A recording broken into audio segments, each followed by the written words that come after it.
성부와 성자와 성령의 이름으로 말씀드립니다. 한 주간 동안 안녕하셨는지요? 오늘은 본론으로 곧장 들어가도록 하겠습니다. 살다 보면 사람들과 마음을 맞추는 일이 쉽지 않습니다. 추구하는 바가 달라서 또 개성이 달라서 어울리다가도 흩어지는 것이 사람의 관계입니다. 그래도 대다수의 사람들에게는 오랜 세월 동안 꾸준히 만나온 사람들이 있습니다.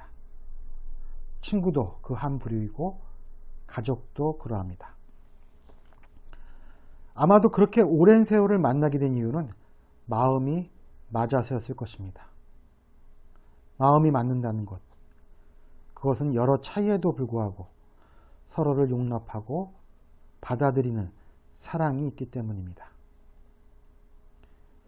지금은 가족이 있음으로 인해 거의 그렇지 않지만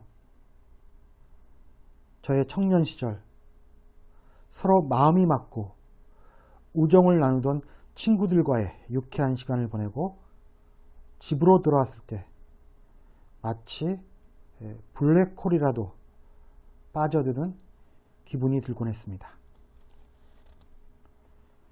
가정이라고 할 것도 없었고 집은 항상 적막했기 때문입니다.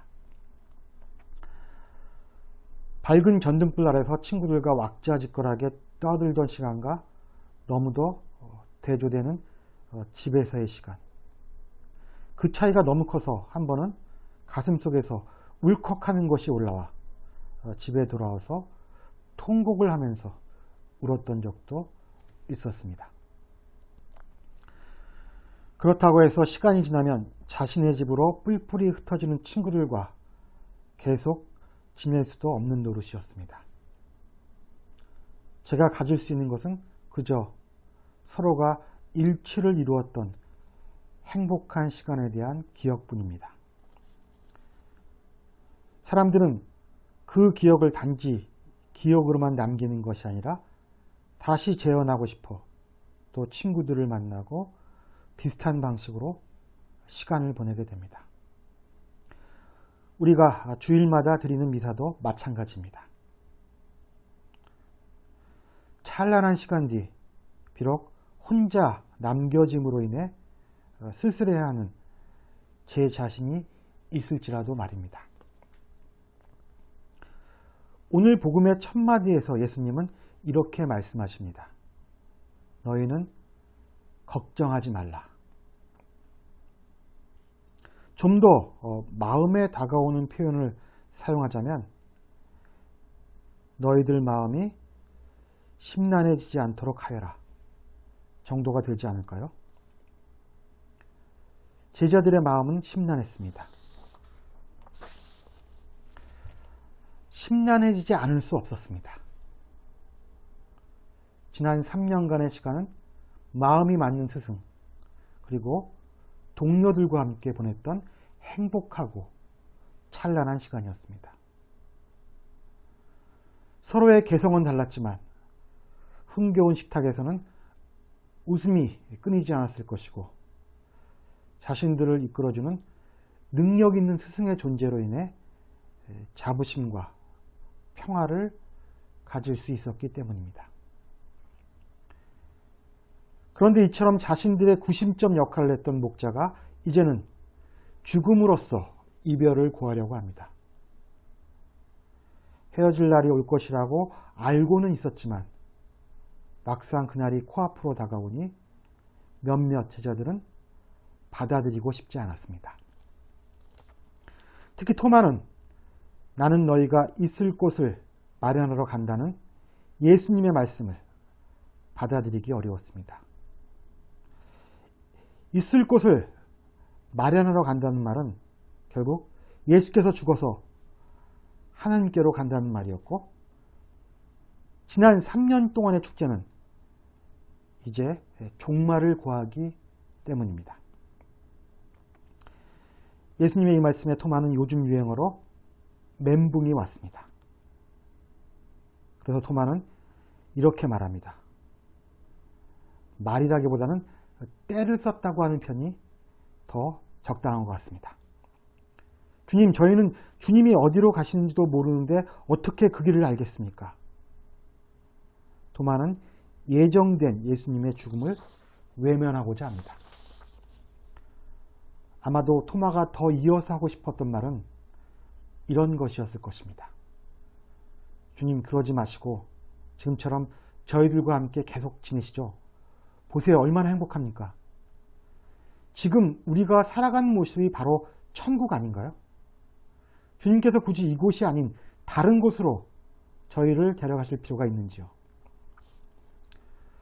환한 불빛 아래서 마음 맞는 사람들과의 만남을 뒤로한 채 어두운 집으로 홀로 돌아와야 했던 청년 시절의 저처럼 이제 제자들도 빛과 같이 지냈던 지난 3년간의 시간을 뒤로하고 어둠 속에 놓이게 될 처지가 되자 이들은 그 빛을 지상에 묶어두고 싶었던 것입니다. 물론 예수님은 제자들의 이런 심란하고 산란하기까지 한 마음을 모를 리 없었습니다. 이어 예수께서는 근심에 찬 제자들에게 이렇게 말씀하십니다. 하느님을 믿고 또 나를 믿어라. 저라면 아마도 예수님께 이렇게 물어봤을 것입니다.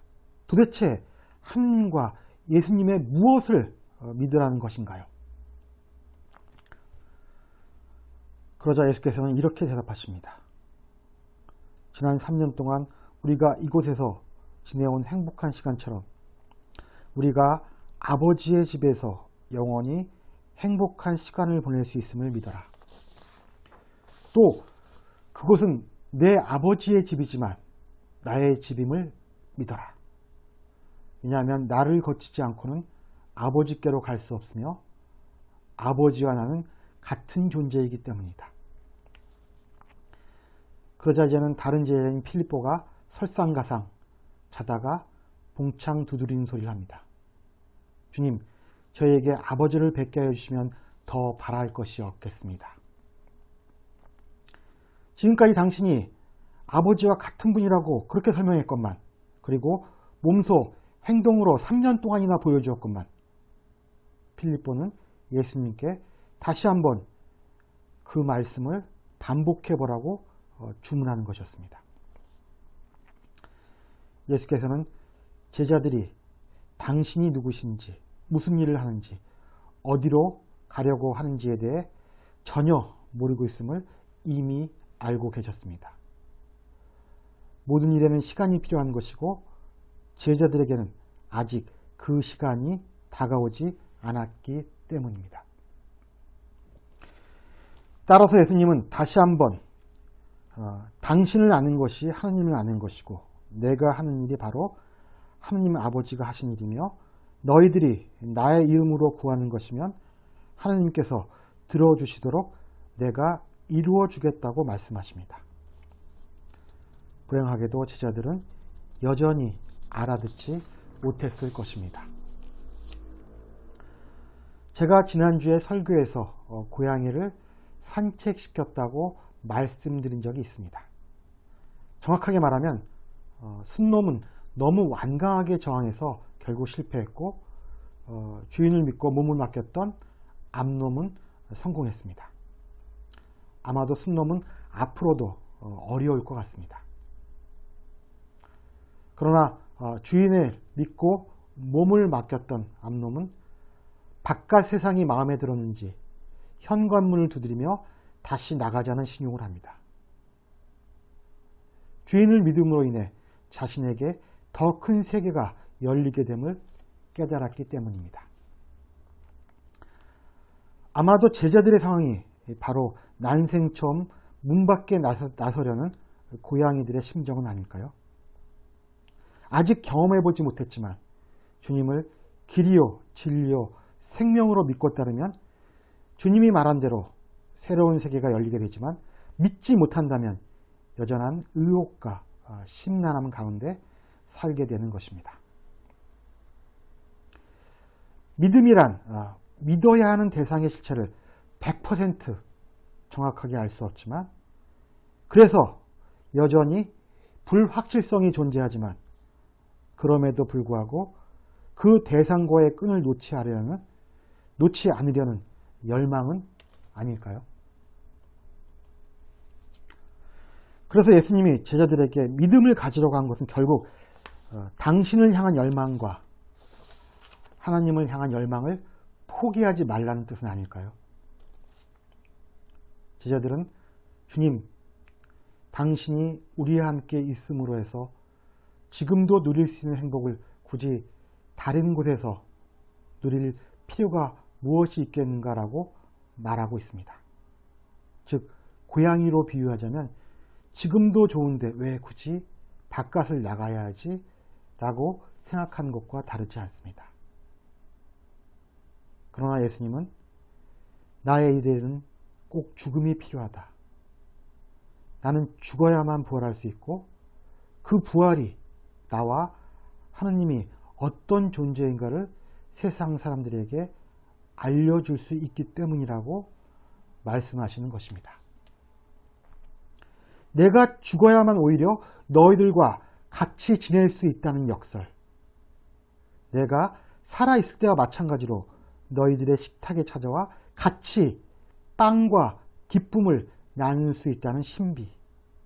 그리고 그것이 너희들뿐만 아니라 하느님 아버지와 나를 믿는 모든 사람들을 위해서 필요하다는 것.